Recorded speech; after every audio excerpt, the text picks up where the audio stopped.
یہ golden role کے بعد اب ہم سمجھتے ہیں مساوات. چونکہ گولڈن رول کے اوپر مساوات مبنی ہے. مساوات کسے کہتے ہیں؟ مساوات کی بہت ساری تعریفات کی گئی ہیں، ان میں سے میں ایک آپ کے سامنے رکھ رہا ہوں. مساوات کے معنی آتے ہیں کہ دو یکساں چیزوں کو یکساں ٹریٹ کرنا، ان کے ساتھ یکساں معاملہ کرنا. Treat the similar cases similarly and different cases differently. کیا مطلب؟ کہ دو یکساں چیزیں ہیں، ان کو آپ یکساں ان کے ساتھ معاملہ کریں. دو الگ الگ چیزیں ہیں تو ان کے ساتھ الگ الگ معاملہ کریں. یہ مساوات ہے. اور یہ تعریف ہماری نہیں ہے، یہ تعریف خود ہارورڈ کا ایک مجلہ علمیہ محکمہ ہے، ریفری جرنل ہے، یہ اس کی تعریف ہے، وہاں سے لی گئی ہے، ہارورڈ یونیورسٹی. تو دو یکساں چیزوں کو یکساں سمجھنا اور ان کے ساتھ یکساں معاملہ کرنا، ایک جیسا معاملہ کرنا اور مختلف چیزوں کے ساتھ مختلف معاملہ کرنا، یہ مساوات کہلاتا ہے. پھر مساوات کے اندر مختلف مکاتب فکر آتے ہیں، میں اس کو چھوڑ کر آگے بڑھتا ہوں. اصل بات آتی ہے جنسی مساوات کی. ابھی مولانا شکیب صاحب نے اس کی طرف اشارہ کیا، جینڈر ایکوالٹی. تو جینڈر ایکوالٹی اس وقت دنیا کا سمجھ لیں کہ سب سے اہم اور سب سے بڑا مسئلہ ہے.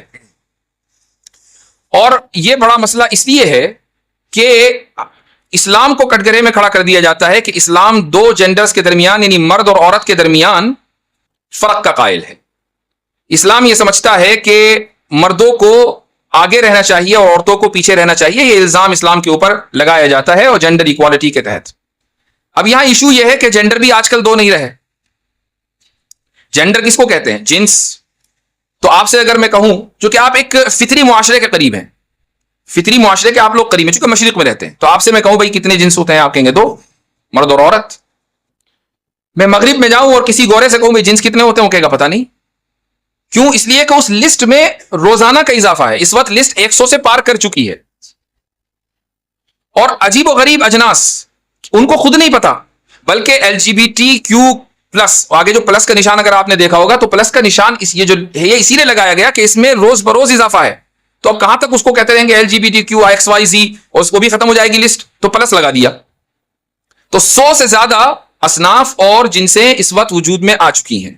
جب لفظ جینڈر ایکوالٹی بولا جاتا ہے تو اس کا مطلب یہ ہے کہ جتنی بھی جنسیں موجود ہیں، گیز ہوں، لیسبینز ہوں یا نان بائنری ہوں، بائنری ہوں، بہت سارے ہیں، وہ ان سب کو یکساں ٹریٹ کرنا. لیکن یہ موضوع بھی ٹرانسجینڈرزم کا ہے جو آپ کسی اور وقت سمجھیں گے انشاءاللہ. کوئی اور محاضر آئے گا تو محاضرہ پیش کرے گا، یہ بھی ایک اہم موضوع ہے.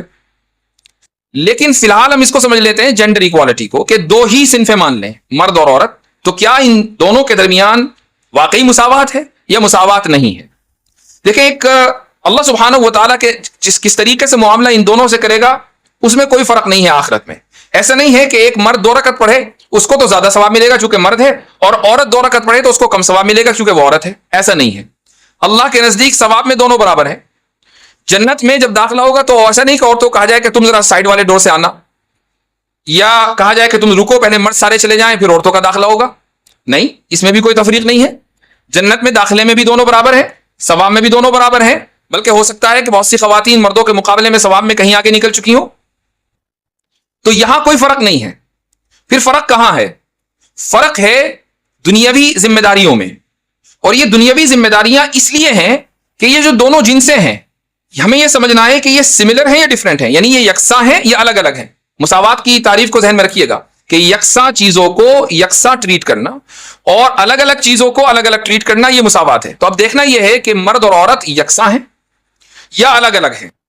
2 اصطلاحات ذہن میں رہنی چاہیے، ایک ہے فزیولوجی اور ایک ہے سائیکالوجی. فزیولوجی کا مطلب ہے ہماری جسمانی ساخت، اور سائیکالوجی کا مطلب ہے ہماری ذہنی ساخت، ہماری ذہنیت. تو سائنس اس بات کو ثابت کر چکی ہے، اب یہ کوئی ڈھکی چھپی بات نہیں ہے، بلکہ یہ چیز تو مشاہدے میں بھی ہے کہ فزیولوجیکلی یعنی جسمانی ساخت کے اعتبار سے، ظاہری اور اندرونی، ان دونوں کے اعتبار سے مرد اور عورت کے درمیان بہت بڑا فرق پایا جاتا ہے.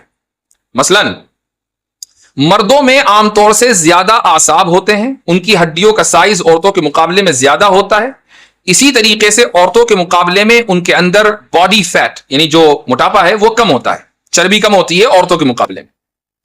یہ اندرونی اور بیرونی اعتبار سے سائنس اس کو ثابت کر چکی ہے. 2 الگ الگ جنسوں میں فرق ہے. یہ تو فزیولوجیکل ڈفرینس ہوا, فرق ہوا. نفسیاتی اعتبار سے جو فرق ہے وہ بہت اہم ہے.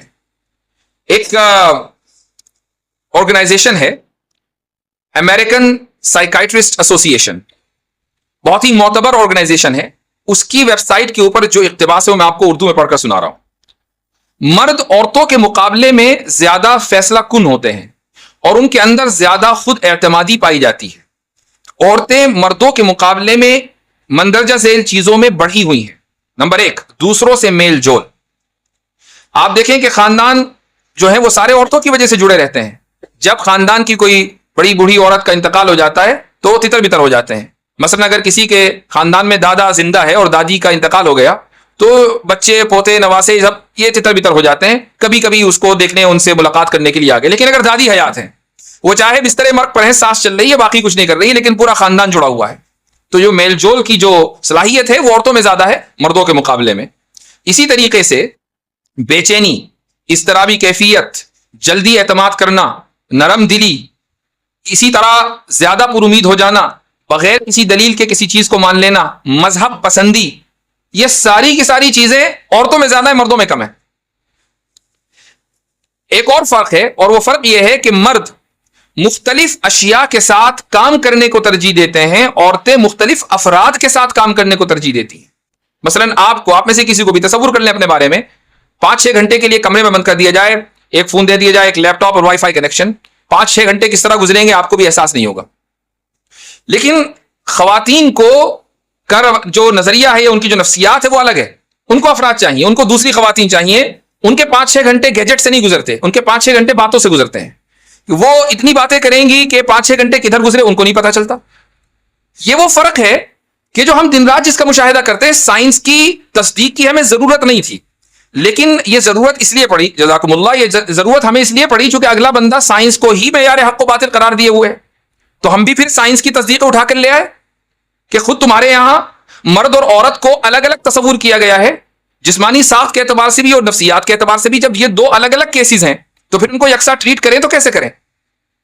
چونکہ مساوات کی تعریف ہی وہ ہے کہ یکساں معاملات کو یکساں ٹریٹ کیا جائے گا. یہ معاملات یکساں نہیں ہے, زمین اور آسمان کا فرق ہے. یہاں تک کہ ایک پروفیسر نے, جو مانچسٹر یونیورسٹی کا پروفیسر, اس کا نام ہے پال ایرونگ, اس نے یہ جملہ اپنے ریسرچ پیپر میں لکھ دیا ہے کہ نفسیاتی طور پر مرد اور عورتیں تقریباً الگ الگ انواع ہیں.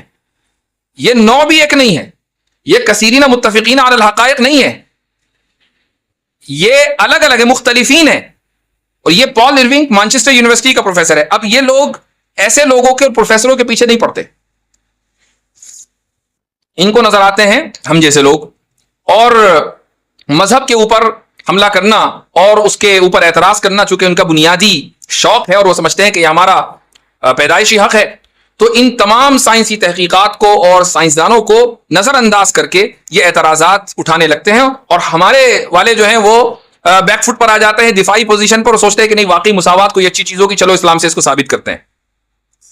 اصل رویہ یہ ہونا چاہیے کہ جب آپ سے کوئی سوال کرے تو آپ یہ کہیں پہلے سائنسی اعتبار سے ثابت کرو کہ مساوات ہے یا نہیں, اسلام پر بعد میں بات کریں گے. چونکہ تمہارے نزدیک سائنس اصل ہے, میں قرآن سے 10 دلیلیں دوں گا, احادیث 50 دوں گا, وہ تم اس کو تسلیم کرو گے نہیں, چونکہ قرآن و سنت تمہارے نزدیک حجت نہیں ہے. تو جو چیز حجت ہے پہلے اس پر بات کریں گے. تمہارے نزدیک حجت ہے سائنس, تو سائنس پر بات کرتے ہیں.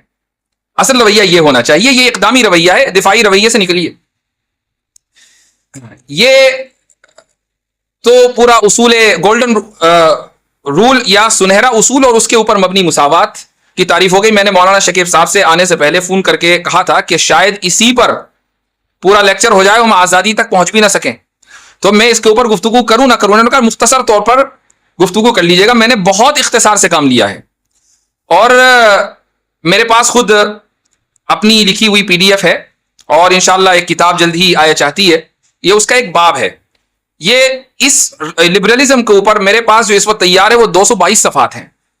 تو ان 222 صفحات میں سے میں نے صرف چند صفحات کے اوپر مختصراً گفتگو کی ہے, اور ابھی ایک ہی اصول پر ہم نے بات کی ہے. دوسرا اصول ضرر ابھی رہ گیا ہے. اگر مولانا کی اجازت ہو تو میں آگے بڑھوں, ورنہ بات یہ ختم کر دی جائے. ٹھیک ہے. سبق پھر پڑھ صداقت کا, عدالت کا, شجاعت کا, لیا جائے گا تجھ سے کام دنیا کی امامت کا، سبق پھر پڑھ صداقت